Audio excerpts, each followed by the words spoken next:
During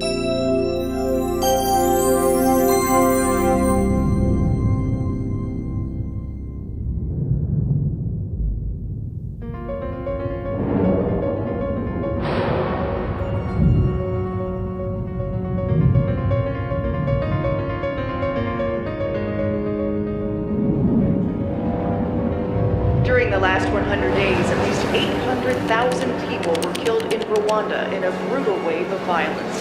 It's being called the worst genocide since the Holocaust.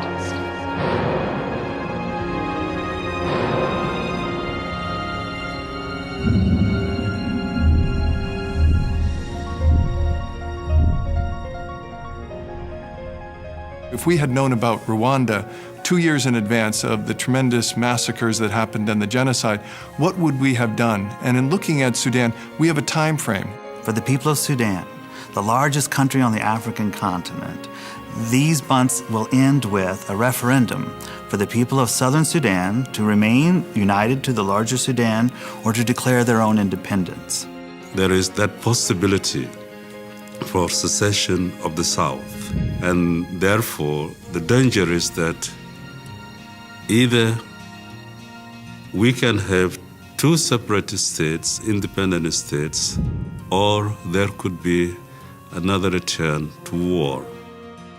2 million people died in the last phase of the civil war. Currently, 3.5 million people are in need of food aid in Darfur. Sudan, if it does go badly, is surrounded by 9 neighbors who would likely be drawn into that conflict, a conflict of a magnitude and scale that would make Rwanda and Darfur look manageable. We really have to focus our light in the world on Sudan at this time so that we can ensure that the people have the opportunity to move forward. The church tries always to be the voice of the voiceless, the mouthpiece of those unable to speak. For us in the Sudan, there is hope.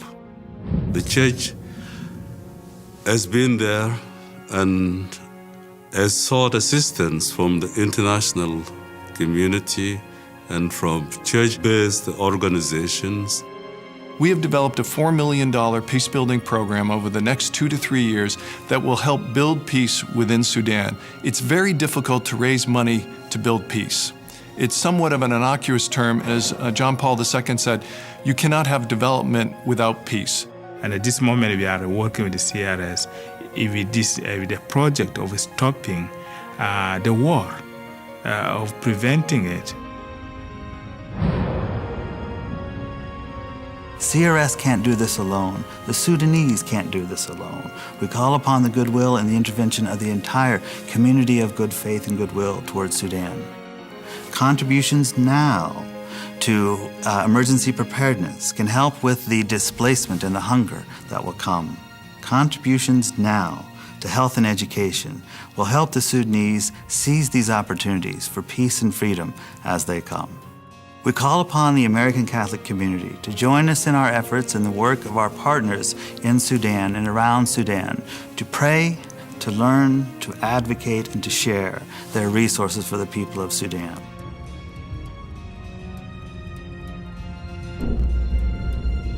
The people of Sudan want peace. The time for peace is now. To bring peace to Sudan, what would you give? Please, donate. At the end of the Holocaust in Europe, the world vowed never again. After Rwanda, the world said never again. Now is the time to raise our voices and to intervene in Sudan, because never again begins now.